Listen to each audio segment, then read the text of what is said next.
we are going to put a nail in the coffin of a great fight happening this year. ERROL SPENCE Jr. Terence Crawford fight, in my opinion, is less than a 30% chance that it is going to take place this year.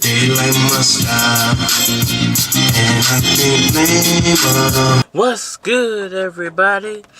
What's good? It's your boy, Cardinal Bud Crawford, or E.S. Red, if that's what you won't call me. And we are back for another one. Alright, y'all, we got a new topic.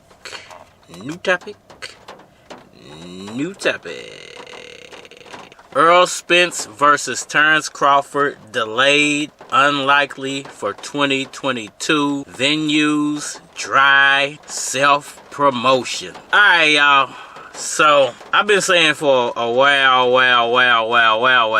now. I think I was the first one to come out and say, but I ain't gonna toot no horns here, that this fight is most likely not gonna happen in 2022.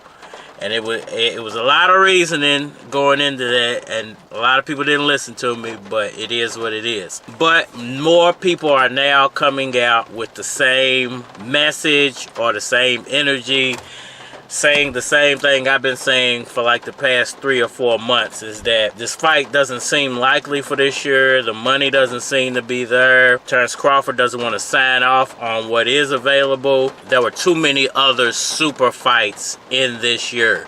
I feel like those were all contributing factors of why this fight will most likely not happen this year. It's still a chance, but most likely it's not going down this year. On top of all of that, you have Bud Crawford's horrible pay-per-view numbers. You have the fact he can't really sell out a huge event. So there's a lot of skeptics or skeptical people investing money into this fight, and they're trying to figure out if they're going to get their money back on this fight or not. Because, I mean, you can pay both of these guys 15, 20 million a piece. You know, 15, 20 for Crawford and 30 to 35 for ERROL Spence, and that's nearly $70 million we're talking about here, and never get your money back. What if they don't get their money back? What if they don't sell any pay-per-views and half the people who actually watch it stream the fight? What if the venue's not sold out? Which I completely don't believe that the venue won't be sold. I don't care where you put it at. The fight's going to sell out in-house. But that's not enough money to recoup almost $70 million and make your money back. Not only all of that, well, you had a lot of conflict between television rights. And this is something that nobody's been talking about. Terence Crawford still represents ESPN. ESPN's been backing Terence Crawford. Now, how does ESPN go about allowing Fox, Showtime, PBC to put the fight on, and they're not getting anything out of it, even though they have apparently Terence Crawford still under contract, even though he's no longer with Bob Earl? There's a lot of mess involved in trying to put this fight on. This is what I was trying to get people to understand, but I have a small following, so nobody's really listening to me except for my hardcore true subscribers. They understand. I think they were following what I was trying to say. And now you got other bloggers and vloggers out here reporting the same thing now 4 months later. I was saying 4 months ago. Those are not the only reasons that this fight. There's still a lot of other mess. And I told y'all about the Bob Earl situation. People don't seem to believe me that once you started digging into that contract, I think this is the reason why Bud has backed off of that a little bit. Because once you start digging in the contracts, you're going to find stuff you didn't know existed. So you should have just left it alone in the first place. Is that the only reason? No, there's still a myriad of other it's a myriad of other reasons still that this fight is not going to probably happen this year. Could still happen.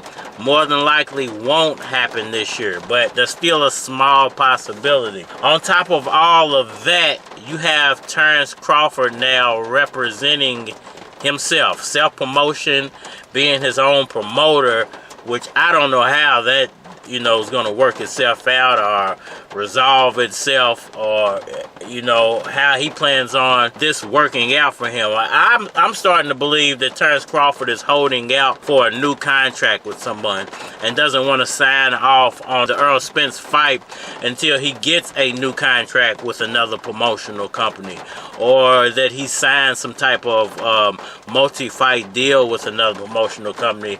Because if he does sign with another promotional company, you know what he can get? Guaranteed money.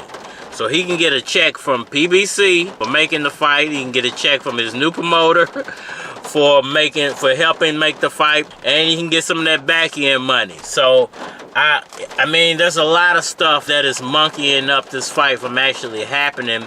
On top of that, you have the fact that the venues, you know, what do they put this fight? Terence Crawford has mentioned he doesn't want to fight Errol Spence in Texas. You know, and I can agree that that is kind of like a home field advantage, home court advantage. But being that Errol Spence is the draw, he is the 3-time champion, it's going to be where he wants it at anyway. So let's say they don't do it in Dallas, Texas. Let's say they do it in Houston, Texas. They do it in one of the big old basketball stadiums they got down there. You know, it might not be 100,000, but I think the Houston stadium, the Houston stadium, I think seats like 50 or 60,000, something like that. So you might be missing out on 20,000 people, but you would still have a huge audience inside of that arena. So, and whether they do it in Vegas or they take it to like Florida, I doubt they would do it in New York, even though New York is a big audience. You know, it's a huge audience up there. I doubt that they would do it there. No way it happens in Nebraska, anywhere. I mean, California, maybe. You could take it to Hawaii, you know. I mean, there are several places you could take it to. But I would think in my mind that we're going into the fall and the winter months, and if you're trying to do it in front of a big crowd, you're gonna have to do it in probably an outdoor stadium. The only places they're going to be available to do it outdoor are going to be somewhere down south: Florida, Texas, Arizona, Las Vegas, or California. You know, the places where it still be warm in November and December. Now, is that all that's keeping this fight from coming together? I won't say that that's it, but I think that there are just way too many factors standing in the way of the fight from actually happening, and not enough push for the fight to actually happen. Because I think the number one thing for Terence Crawford is money. I think the number one thing for the investors is money. And I think the number one thing for Errol Spence is he just wants to get it. I think Errol Spence is going to be the victim of all this at the end of the day, because what's going to end up happening, and I've said this before in other videos, is that I think Terence Crawford is holding out for Errol Spence to have to fight a mandatory opponent. Try to get him loosened up by a mandatory before he gets in there with Terence Crawford. And Terence Crawford's hoping that mandatory kind of softens him up for him. Whether that mandatory is Sandonius, I don't know how to pronounce his name, I'm sorry, but I believe it's Sandonius, or whether that mandatory is Virgil Ortiz, or whether that mandatory is Boots Ennis, or whether that mandatory is Keith Thurman. We don't know yet. You know, it stands to be seen. Or whether that mandatory he decides to go ahead and fight Manny Pacquiao and get that huge amount of money that's sitting there waiting on him if he was to take the Pacquiao fight, which people don't want to hear, but it's the truth. I know people don't want to hear it, but it's the truth.